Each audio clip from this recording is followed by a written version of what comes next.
the Black Girl Burnout Podcast. Kelley here. And I want to start today by naming something clearly. Things are still hard. The world is still loud. It's still violent, uncertain. And there isn't really a clean after yet for many of us. I know that day to day, it can feel like the sky is falling. So this episode is not about who you can become once everything settles down. It's about who you are while things are still on fire. How do you live through unprecedented times without letting survival mode erase you?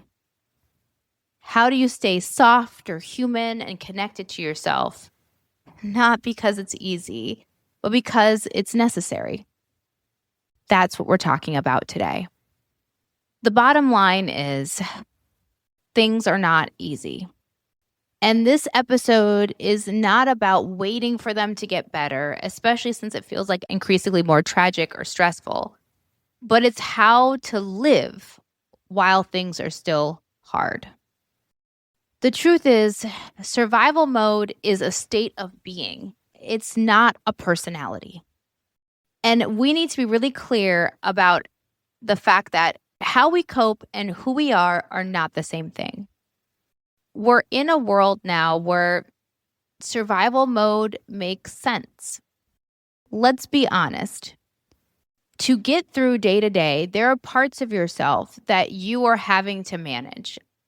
It's really important that we decouple identity from how we cope, because survival mode is often a tool we fall into when we need to get through hard things. The problem is when we stay too long in survival mode, it shapes our behavior. And our behavior, when left unchecked for too long, can shape our identity. So what does that look like? It can look like hypervigilance, looking around every corner, always waiting for the other shoe to drop, overfunctioning, emotionally numbing, staying busy just to stay upright. Tell me you haven't experienced some of those things before. I know I have. And the truth is they are intelligent and protective responses. Because the thing is survival is something that you enter or adapt to in a moment. It is a strategy. It's not a personality. And the goal here is to make sure you don't stay in survival mode, because there's so many things you lose when you let survival mode become your identity. When survival mode is running the show, you lose a lot. You lose softness. You lose pleasure, curiosity, or rest and ease. And this isn't because you're doing something wrong per se. It's because survival mode cuts those things out by design. Literally, when you are in survival mode, your brain prioritizes where it sends blood flow and what parts of the brain lights up. And the first parts of the brain that get kind of pulled back are the ones that deal with what's called executive function. But for the purpose of this conversation, it's the ones that deal with softness and tenderness and elegance and beauty. Those pieces get sacrificed so that the other parts of your brain that deal with survival, threat, danger are fully activated for you to get through a moment. So it's completely normal that when in survival mode, you feel like being soft is impossible. You feel smaller or a more reduced version of yourself. It's your body and your brain doing its job. And trust me, I know a lot about living in survival mode. I spent the majority of my 20s and the beginning of my 30s living there. And I can tell you firsthand, both in the symptoms and in what I lost in those times, it's textbook what I just said. I was not a very soft person to the outward world. I was very much armored up. I was very much hypervigilant. I've spent my entire life feeling like the other shoe was going to drop. And the truth is, because it often did. And then I've spent the last 5 years trying to unlearn that staying in that state doesn't actually fix anything. The belief that you have to stay ready so you don't have to get ready was literally my mantra. And now I know that when you stay ready or stay in survival mode, you're actually not getting ready. You're just losing more and more parts of yourself that are precious. And so I want to offer something different today. I want to talk about how softness is something that can exist within crisis.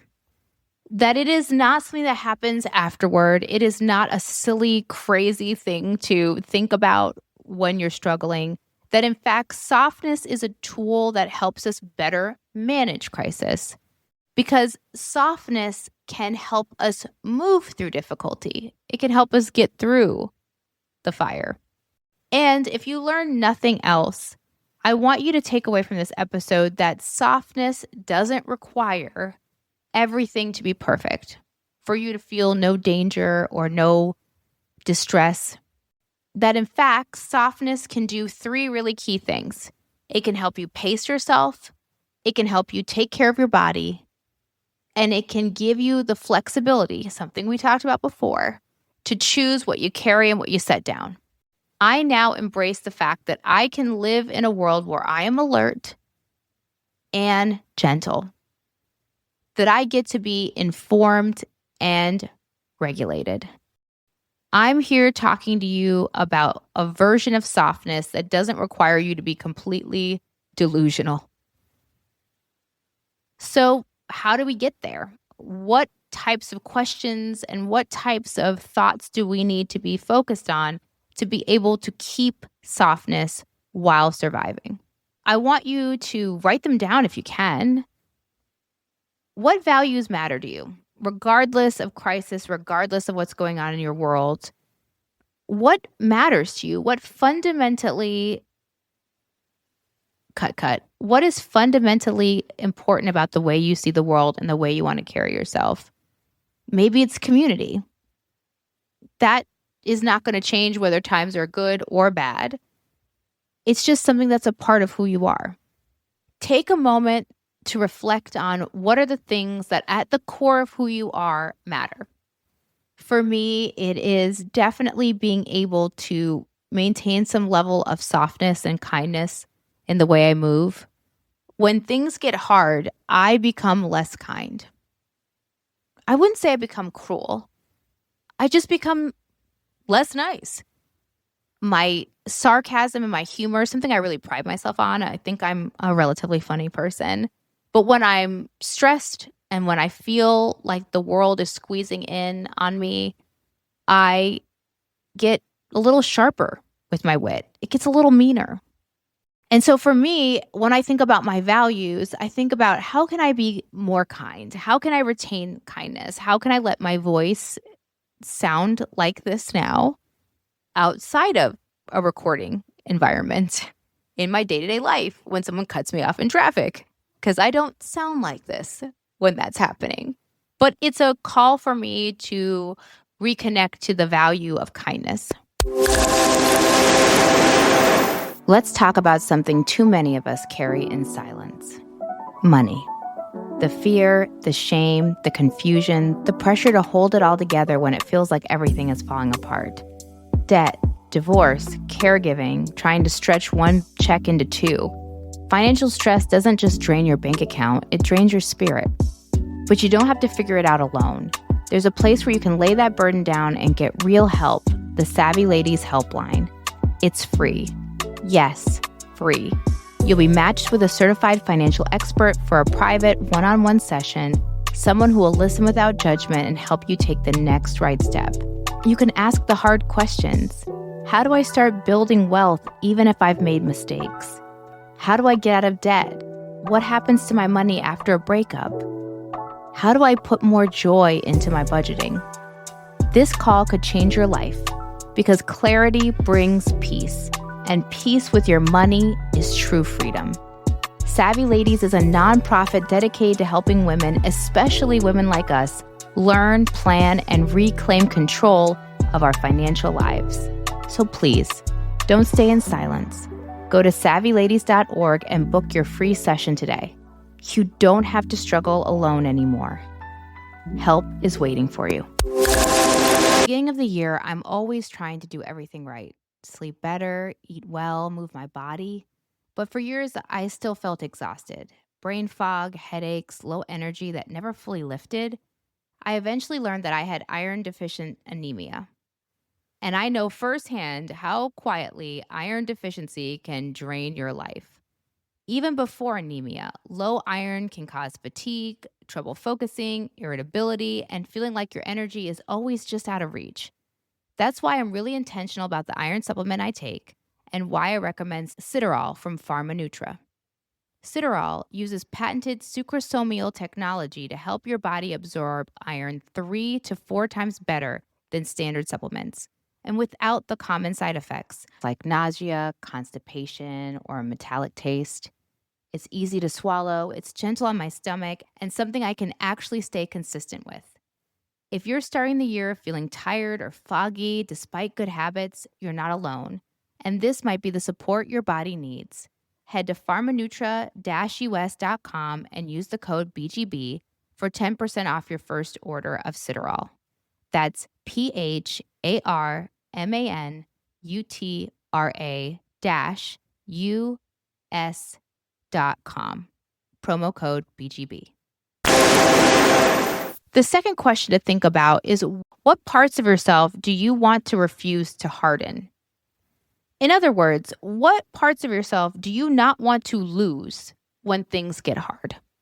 And going back to the kindness value, that's something I don't want to lose. It's something I have lost in the past. It's something I've gone on a journey to regain. I also want to retain a level of gentleness in the way I move through my life.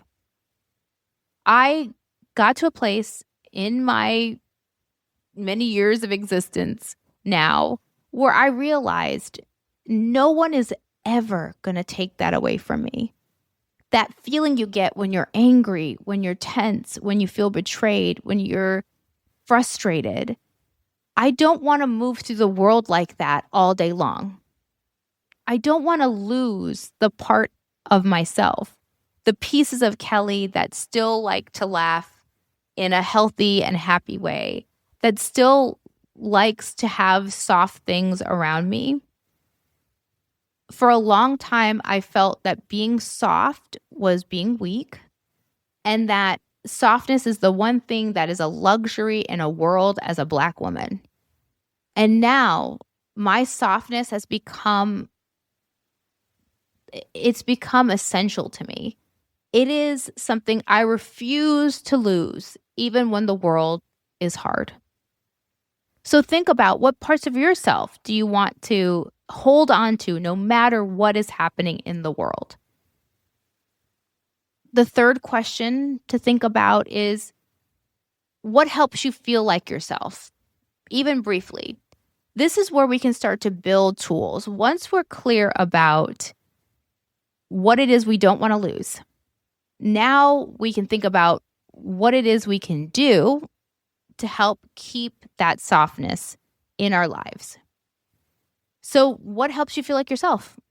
And it doesn't have to be, a luxurious vacation, a sabbatical for 6 months. We'd all love those things, but realistically, how possible are they in today's current climate? For some of you, it might be. For most of us, it won't. So what are the things you can do even briefly that make you feel like yourself? For me, it's art. Music specifically. If I get to have music, I feel like me. If I get to consume art in some way, whether it's paintings or I'm taking up interior design, being able to craft something in that field, create a vision board for a room I want to redecorate, or learn something more about that. Maybe it's going to the movies, something that may seem small, but for 2 hours, you can be transported into a different world. For me, it just makes me feel so free when I'm at the movies. I feel like I want to learn everything about the characters of the movie I liked, or I want to think a little bit more about what it's like to be in that world. Whatever that thing is, list it out. So you now know what your values are. You know what you refuse. You're affirming what you refuse to let go of when times get tough. And now you find the remedy for that in listing out at least 5 things that help you feel like yourself. I can list them. A really great bougie bath makes me feel like myself. Listening to certain musicians makes me feel like myself. Reading makes me feel like myself. Going to the movies makes me feel like myself. And learning something that isn't tied to work often makes me feel like myself. List those things out. And then think about how you can choose those moments, those activities, even in small ways. So I don't always have time to go to the movies, but I do have time to listen to a song. I create playlists for my work days, and if there's a certain song that energizes me or even just soothes me, I make sure that's in rotation. I may not have time to design a home or redesign a room all the time, but there are pieces of clothing and objects and textures that make me feel soft and make me feel like the best version of me. So why not put on a favorite sweater or some jewelry that reminds you of someone you love? Whatever that is for you. Doing these 4 steps, right? The 2 questions and the 2 activities go a long way to making sure that survival mode does not steal your identity. It doesn't have to be loud. Actually, in so many ways, choosing softness and protecting your identity is a quiet work. It's not something that you're going to necessarily Instagram or TikTokify. It's just something that you choose for you. And there's something about change that isn't loud that I feel like more and more is going to be essential for us to survive these times. I know you see out there in the world, everything has become content. Everyone is a content creator. Everyone is hustling for their lives. You see the endless pivots of people just chasing after whatever is gone viral or whatever it seems like people want, not necessarily what people need. And in the end, everything is louder for it. And identity has never been more confusing. You're like, well, I thought you were an expert on this. Now you're an expert on that. I thought your content was about X. Now it's about Y. You can build a life quietly, peacefully, and softly. And I promise you, the life you build will be far more sustainable than giving into the urgency of constantly changing and losing yourself to survive. Always remember that staying human is now our work.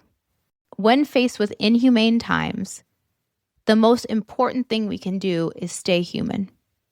And whatever that is, maybe it's some of those activities you listed out before in this episode. Choose them. Take them seriously. Think about the things you can do that could help remind you that you are more than the crisis you are facing right now. You are allowed to care for yourself while things are still messy. You don't have to get permission to be soft. And as we look out into the world's landscape today, it's important that I affirm for you that you can live through this. We can live through crisis, not only just survive it. Like, we can actually have a life. And that's not denial and pretending that the world isn't hard. That's a level of discernment.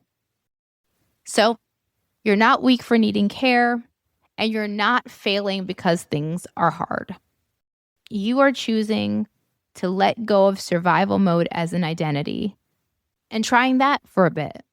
And that is going to be the building blocks of next week's episode, where we're going to talk about how to stay open without taking in everything and absorbing it.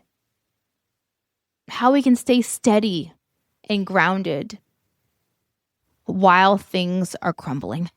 So as we close out this episode, I want to remind you that survival is not your whole identity, that even when things are hard, you are still allowed to care for yourself. All right, that's it for this episode. You know the drill. We have passed our goal of 700 reviews on Apple. Keep them coming because I'm setting a new one because I need as many reviews as possible. Let's see if we can get to 800. If you haven't reviewed the podcast, what are you waiting for? Give it the 5 stars. It takes 2 seconds. I read every single review. We've had so many thoughtful ones come in. I appreciate you all for making this happen. It really is the easiest way to directly support the financial outcome of Black Girl Burnout. Reviews tell sponsors that this podcast is actively listened to and engaged with, and I appreciate every single one of them. Also, Black Girl Burnout is more than a podcast. It is quickly becoming a robust and meaningful platform to me. So that means you can find Black Girl Burnout on socials where you get just quick bite-sized inspirational content. On Instagram and TikTok, it's Black Girl Burnout. You can also, if you want to do some long form reading, you're a blogger girly or a Tumblr girly, Substack is the place. I love it. We are almost 20,000 strong a year in. And this is where I go deeper on some of these topics. I have a membership where I do workshops monthly. It's all there waiting for you. All right. I think that's it for this week's episode. As always, take care of yourself, take care of each other, and remember, you're more than what you're surviving.